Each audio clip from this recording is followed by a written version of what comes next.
The date is September 7th, 1191. The sun over the Levanten coast is not merely hot. It is a physical weight pressing down on 20,000 men encased in iron. To the west, the Mediterranean Sea crashes against the shore, offering a tantalizing, unreachable coolness. To the east, the forest of Arsuf looms a dense, suffocating woodland that conceals a predator. Picture the scene through the slit of a crusader's helmet. Your vision is restricted, your breath recycles hot and stale, and the sweat runs into your eyes, stinging like acid.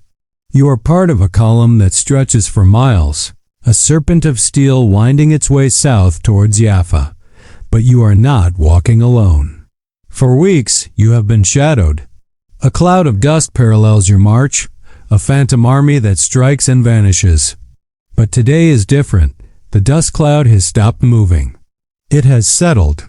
The drums, which usually beat a rhythm of harassment, have changed their tempo. They are beating for war. Saladin, the Sultan of Egypt and Syria, the man who crushed the kingdom of Jerusalem at Hattin, has stopped running. He has chosen his ground. He has brought 30,000 men to this narrow strip of land between the forest and the sea to do one thing: drive Richard the Lionheart into the waves.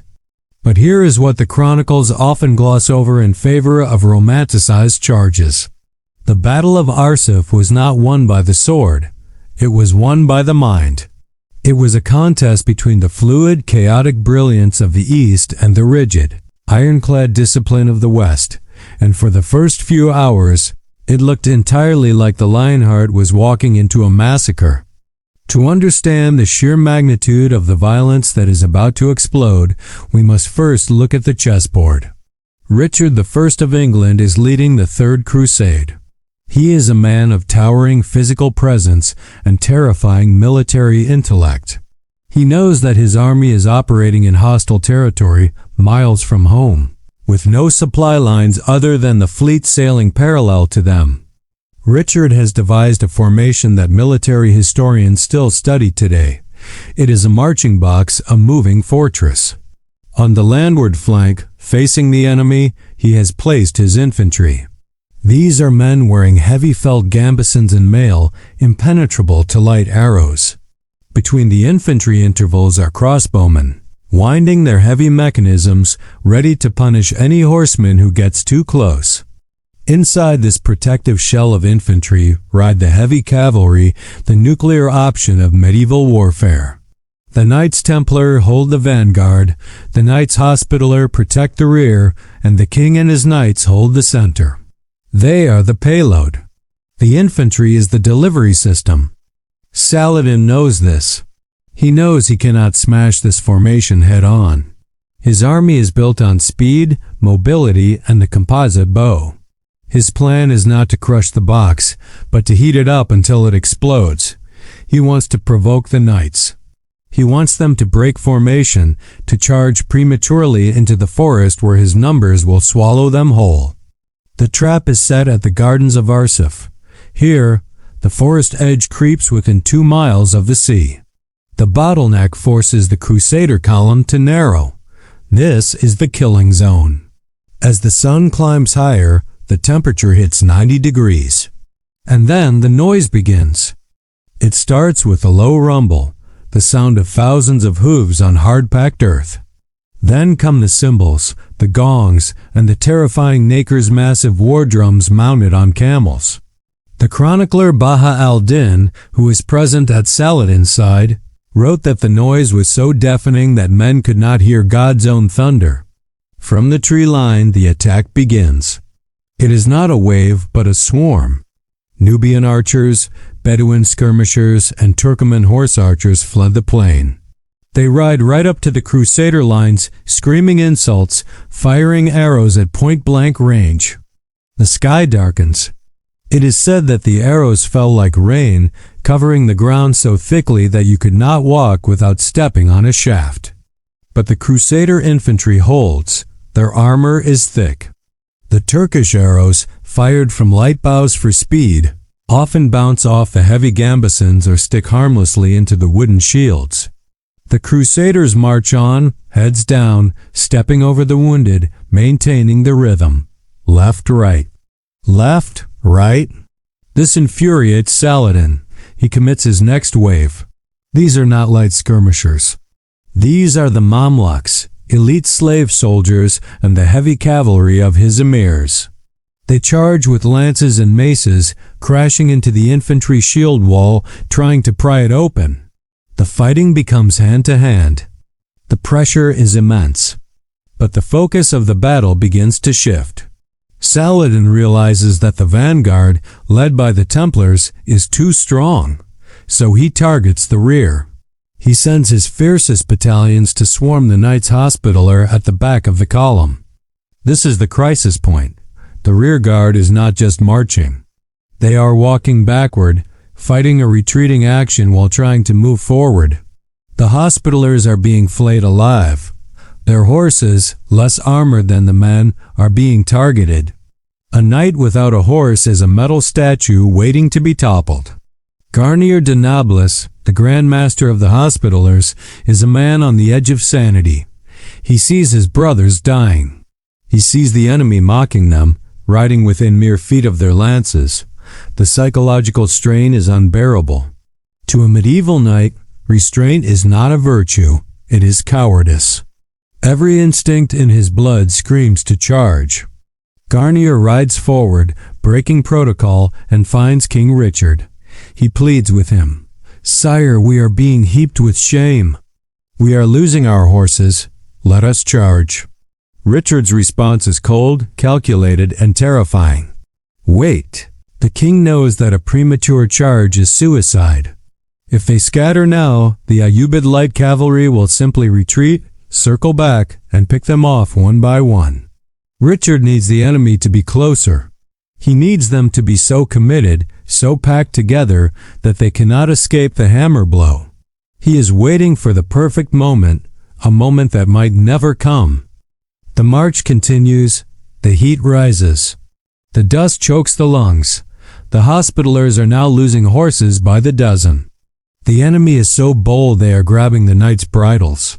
The discipline of the most elite warrior monks in Christendom is fracturing. Then, it happens. It is not a command. It is a snap.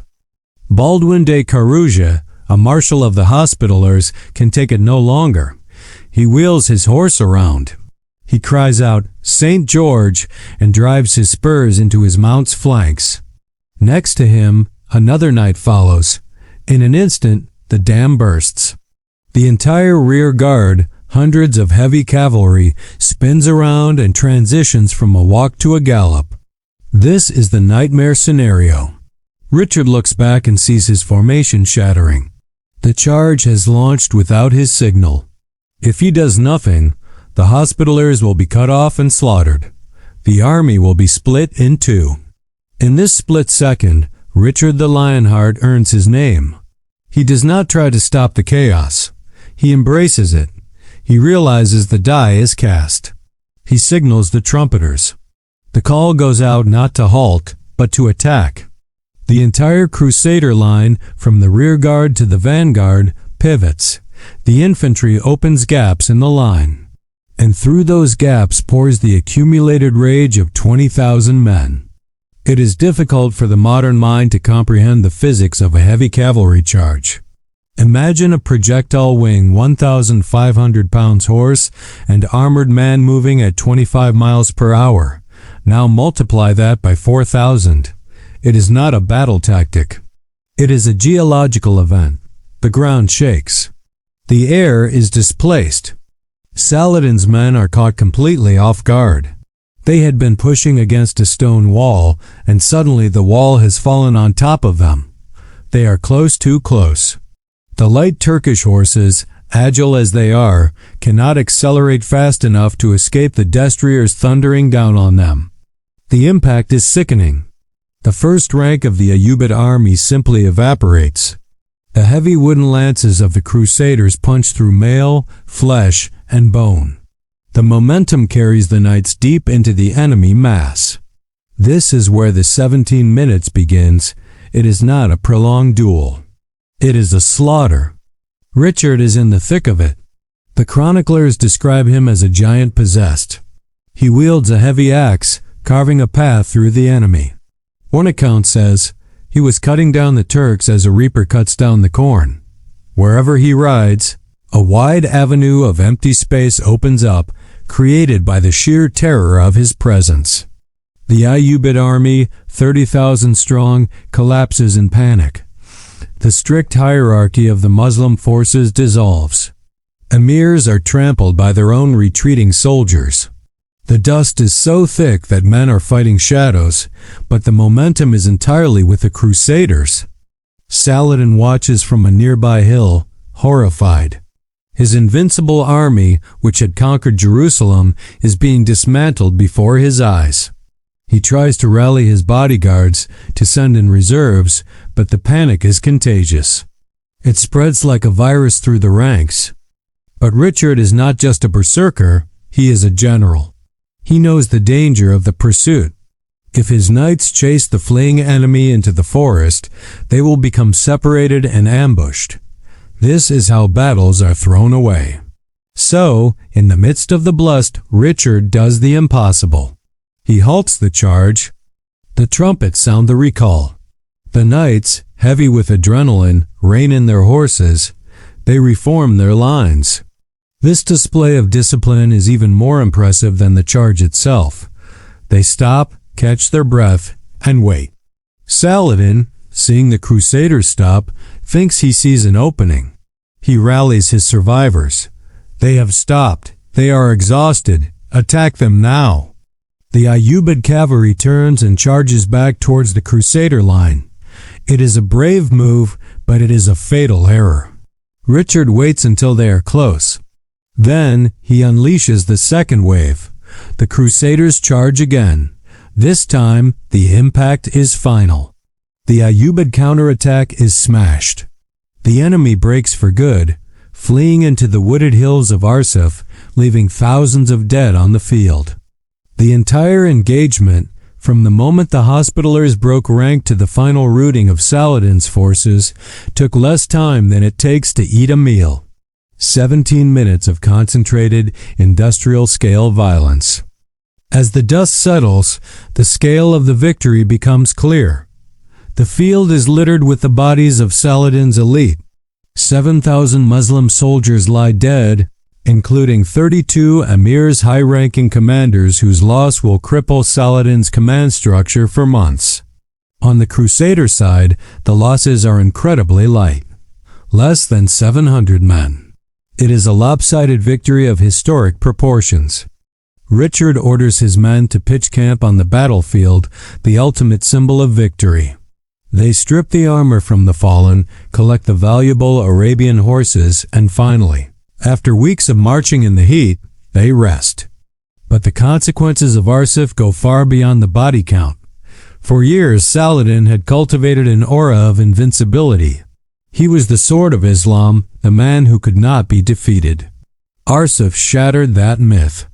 It proved that the Franks could be beaten in the desert, but they could not be broken in open battle. Saladin would never again dare to face Richard in a pitched battle. The war shifted from open combat to a game of sieges and diplomacy. Arsuf secured the coast for the Crusaders.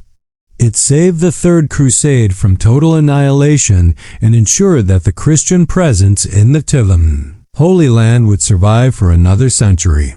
Yet, as we look back on this clash of titans, there is a deeper lesson to be found in the dust of Arsuf. We often think of history's great victories as the result of bold, aggressive action, the charge, the strike, the conqueror's ambition. But Arsuf teaches us the opposite. Richard won not because he was the fastest to attack, but because he was the slowest. Victory belonged to the side that could endure the suffering the longest. It was the discipline to walk through the arrow storm, to hold the line while bleeding, to deny the instinct to lash out until the exact right second. In a world that celebrates speed and reaction, Richard the Lionheart reminds us that the most devastating weapon in a leader's arsenal is often the hardest one to wield: patience. This was the Battle of Arsuf, a 17-minute storm that changed the course of the Crusades. But the story of Richard and Saladin is far from over. Their rivalry would descend into a darker, more complex game of shadows as the road to Jerusalem opened up. If you want to uncover the lost chapters of this legendary duel and see how the Lionheart's journey ends, make sure you are subscribed and have rung the bell. The history books only give you the dates. We give you the reality. See you in the next one.